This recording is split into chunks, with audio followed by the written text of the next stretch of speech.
How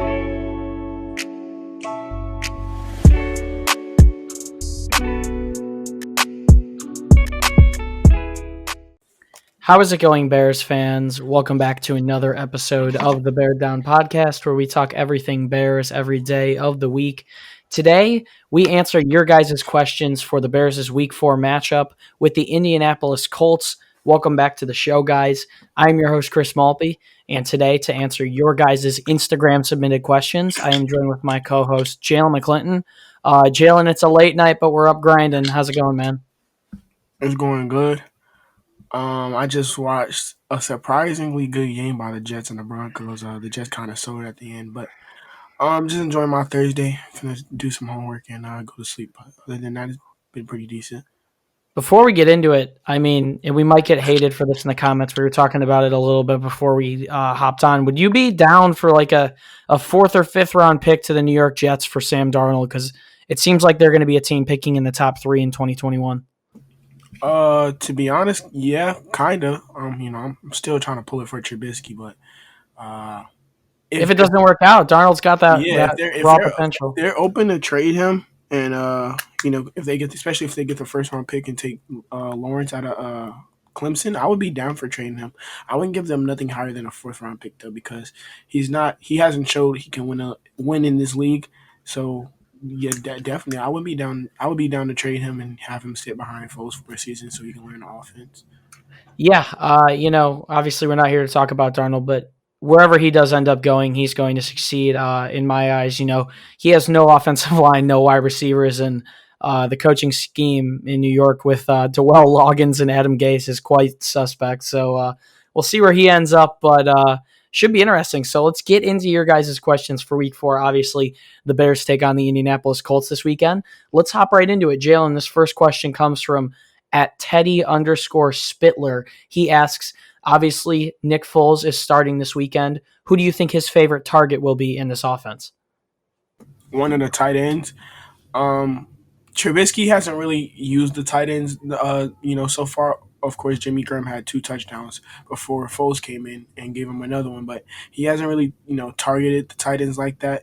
I thought, us signing the tight ends was going to help Trubisky because when we had Trey Burton, that was probably one of his favorite targets outside of Allen Robinson. But I'm going to go with the tight ends for Nick Foles as well. You saw what he was able to do with the tight ends in Philly with with Zach Ertz and Trey Burton, which is kind of ironic. So I definitely feel like he's going to use Jimmy Graham and Cole Kmet a lot as one of his favorite targets. But with Nick Foles, you don't know. He likes to distribute the ball. He really distributed the ball against Atlanta. A lot of people were able to see targets. So, but for this question, I'm gonna go with the tight ends just from past.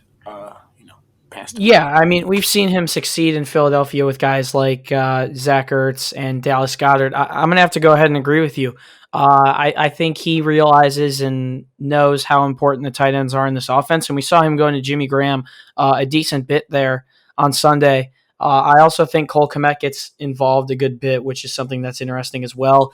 He hasn't seen much action yet, so should be good to see him in there. But normally a tight end isn't a quarterback's favorite option, but outside of guys like Allen Robinson and Anthony Miller, who I also think is going to take a big jump with Foles playing, I think Jimmy Graham's actually going to be targeted a lot, so I'm going to agree with you there. But in regards to wide receivers, I would probably say, honestly, Anthony Miller, but that's a discussion for another day. This next question comes from Blake Sit 18. He asks, will Roquan Smith and Danny Trevathan step up to stop the Colts' run attack? We've seen a very slow start from Danny Trevathan, which worries me a bit. I think he's a little bit more worried about the tight ends. He's had assignments the last couple weeks of guys like Hayden Hurst, Evan Engram, as well as TJ Hawkinson. And we've seen tight ends have success against the Bears the entire season, which worries me a bit. But against the run, you know what? This Colts' offensive line is probably the best in the league, and they also come into this game with the number 1 defense in the league. But, I think they will be good. We've seen Roquan be good. I believe he's leading the team in tackles with 21 through 3 games, so we expected him to take a jump, and he's definitely shown that he's still continuing to dominate through 3 games. He hasn't had a 10 or 12 tackle game yet, but he's definitely been providing some good run stopping. Look, it's evident that this team misses Eddie Goldman. The question moving forward is going to be: are they going to bring in someone like Snacks Harrison or Marcel Darius, or keep believing in Bilal Nichols? And their possibly biggest weakness could get exposed this week with no real second nose tackle. No offense to Nichols, I know he's trying hard, but I think it's evident to a lot of Bears fans that really isn't working out. So I'm hoping that Trevathan and Roquan will step up. I don't think there were many big mistakes from Trevathan last week. We saw Roquan do his stuff, but yeah, these guys are definitely going to have to step up, and I sure hope they will. I'm sure Roquan's going to step up. I'm not too sure about Trevathan, but Jaylen, what do you think? Obviously, we know Jonathan Taylor coming in this game with 4.4 yards per carry, also a couple of touchdowns on the season. It's going to be important that the Bears stop him. Do you think our linebacking core will stand up big in this game? I definitely think Roquan's going to continue to play well. But the person I'm worried about is Danny. Like you said, he's looked a bit slow. I thought it was basically off conditioning. We didn't have a preseason, but maybe it's him just getting older. He's been on this team for, I think this is what, his fifth season. He's getting older every day.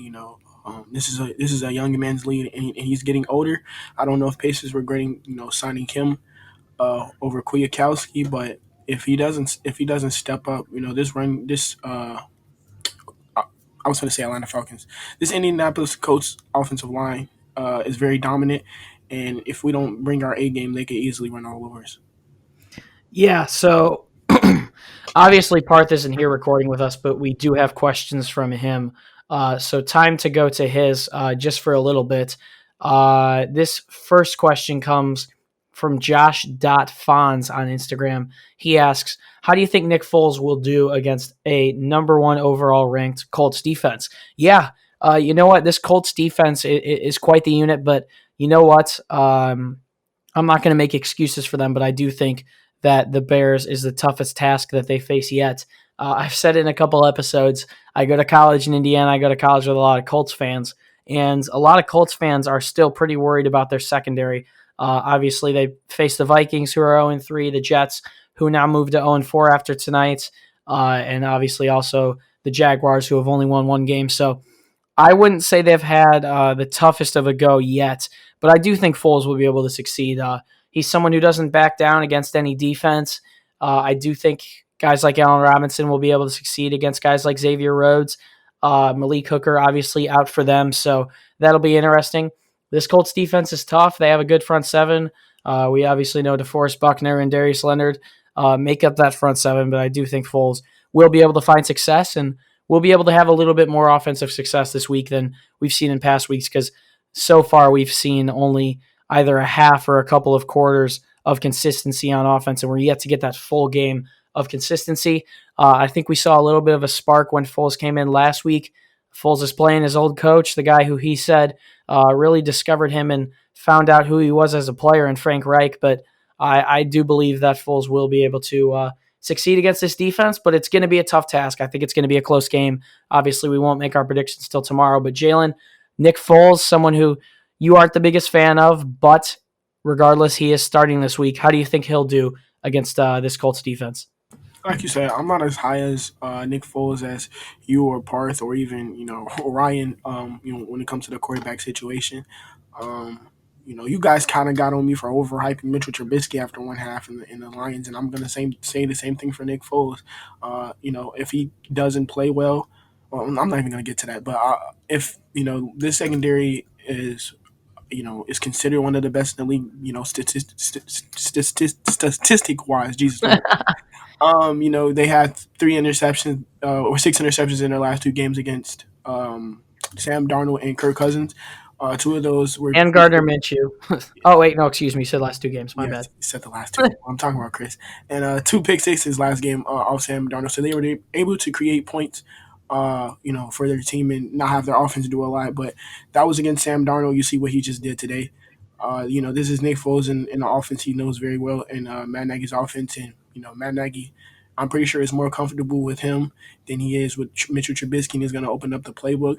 I don't think the Colts really know how to game plan for Nick Foles because they only really got half a quarter of game film. And in that half of a quarter, the Bears were forced to throw the ball because they were down so big.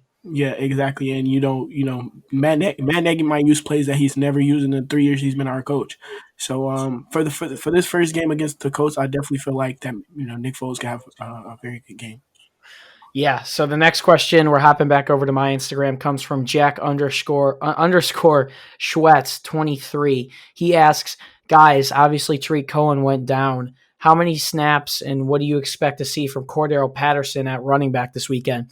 I've said it all offseason. I think Cordarrelle needs to get involved in the offense as much as possible. We've seen him flash this season. He's had a couple of very good runs. Obviously, we know he's a kick returner as well.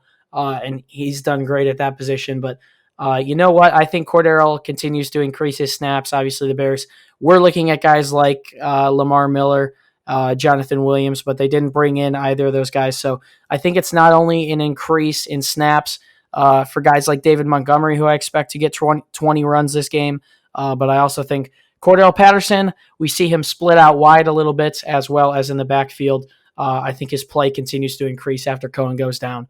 Jaylen, what do you think? What do you expect to see out of Cordarrelle Patterson in a Week 4 game following a torn ACL from Tariq Cohen?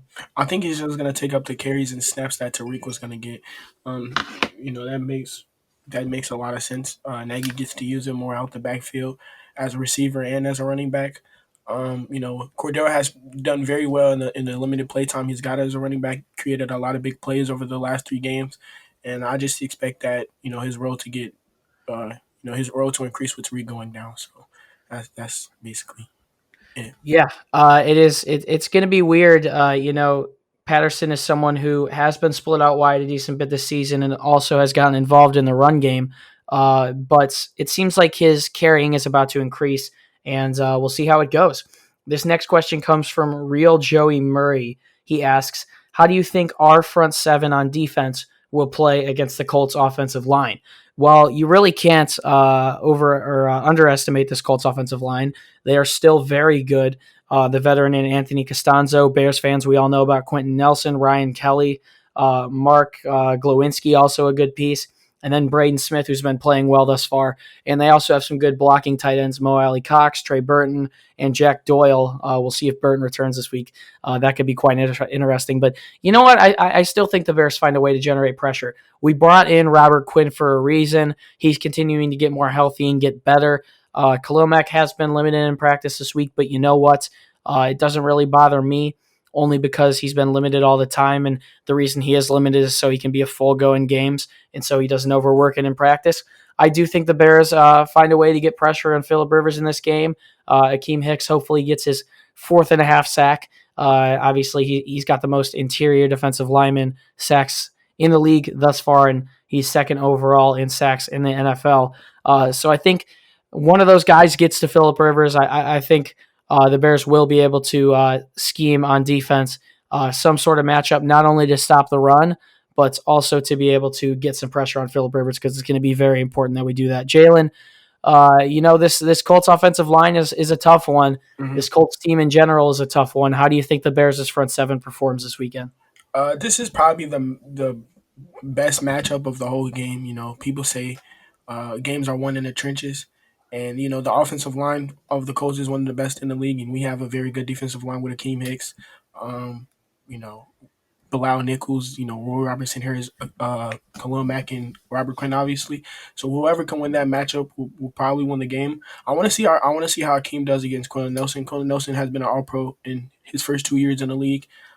Like you said before, Akeem has like 3.5 sacks, which is second in the whole entire league. And I think the Colts only gave up like 2 or 3 sacks on the whole entire season. It's only 3 weeks in. They probably haven't played the best pass rushers.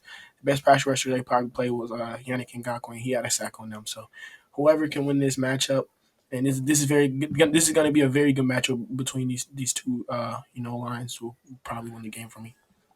Yeah, definitely a very big matchup. I mean, we did our 3 key matchups earlier this week, but we literally could have picked a specific matchup if we wanted to. That's going to be a huge one. Hicks versus Nelson. Out here in Indiana, they say a lot, Quentin's Pancake House, and you got to give credit to Quentin Nelson. He's quite the player and is only continuing to evolve. So kudos to him. The next question comes from Keegan Rigdon. He asks, do you guys think Nick Foles will pull out the dark visor again this week? Look, Foles took that one off last week, I will say, and Jaylen, I hope you agree with me. It was pretty freaking badass when he walked out on the field with that thing on, but he took it off for a reason. He's never really been one to wear visors in the past, so I don't think he'll come out with it on, but hey, it would be pretty fun if he did. Jaylen, you think Foles wears that dark visor again? That did look pretty sick in week 3. It definitely looked sick on him. But he wasn't playing well with it, so he can keep that where it is. Please don't put it back on. Um, it looked nice. I'm not even gonna lie. The dark visor on his helmet. I think it would look pretty nice with the orange jerseys we're gonna wear this Sunday. But he didn't play really well with it, so I keep it off, please. Yeah, those orange jerseys will definitely be nice. I love whenever the Bears pull them out. I'm a little bit nervous because we did lose to the Chargers and obviously Phillip Rivers last year when we wore them. But hey, it's a new year, it's a new team. Let's go win in the orangies. Next question comes from Christian underscore 2423. He asks, out of all the matchups in the game, what do you think the Bears will be tested with the most? Basically asking, what are the Colts going to do to challenge the Bears the most? And I think it's going to be run the rock. I said it earlier, the Bears could have a glaring weakness after this game, or they could know that they're fine with Bilal Nichols. They're facing a very good offensive line, a run game that's been pretty productive so far.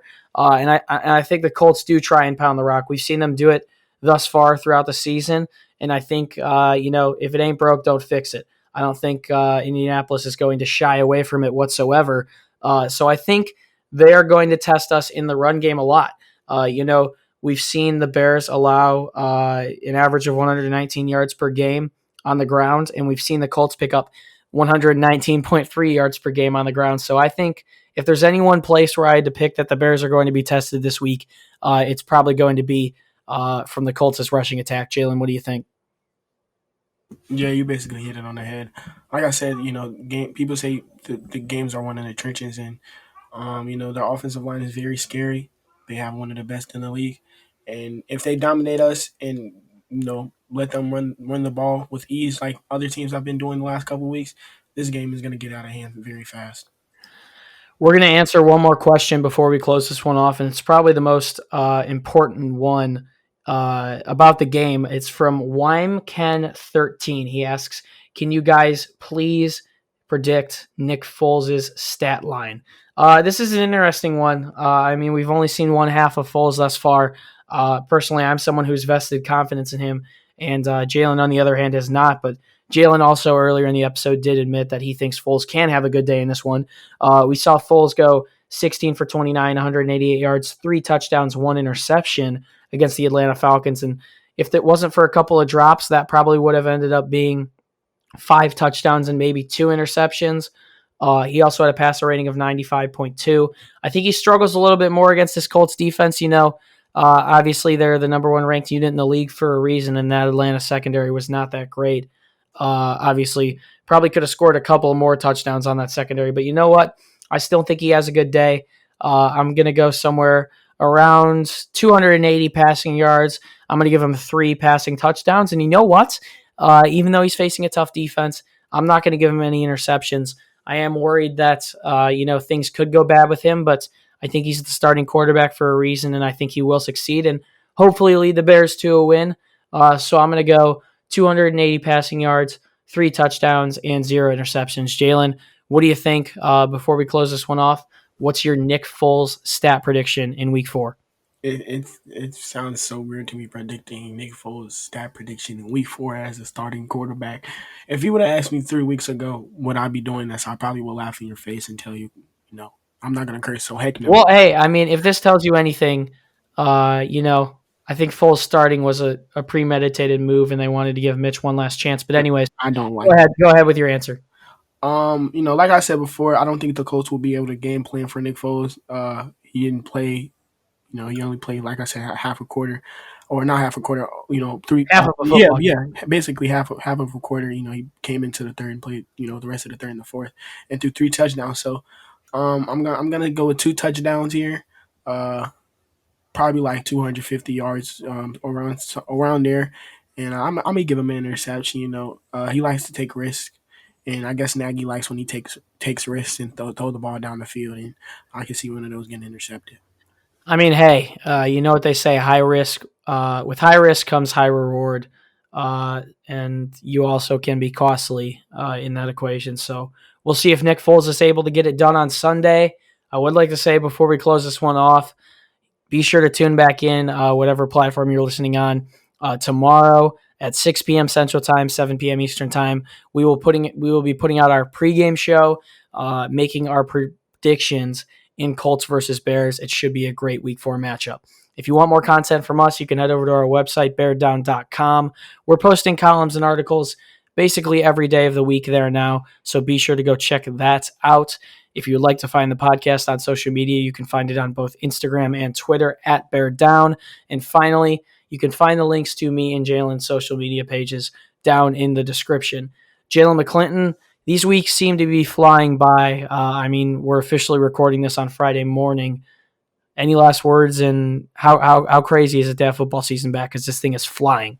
It's been a crazy year. We're already in October, and 2020 hasn't been the nicest year to mankind. Not even close. It's had its ups and downs. I'm just happy football season's back. Hopefully, it doesn't get canceled. We're seeing all these positive COVID cases from the Tennessee Titans. Jesus Lord, they're putting everybody on the COVID list. But I'm just happy football's here. The Bears are 3-0. You can't get better than that. Hopefully, we go 4-0 after Sunday. But other than that, bear down. Everybody stay safe, and yeah, that's about it. Yeah, the Bears will look to move to 4-0 this weekend against a Midwestern foe. Should be a good game. Thank you guys so much for tuning in once again. The support has been incredible recently. Do us a favor, if you made it this far in the podcast and you haven't already, subscribe whatever platform you're on. And if you are on YouTube, do us a favor and drop a like on this video. It definitely means a lot to us and shows us that you guys are truly enjoying the videos. It's been a pleasure to be your host. Once again, my name is Chris Malpe. Bears fans, as always, stay safe and bear down. We'll see you in the pregame show tomorrow. Peace.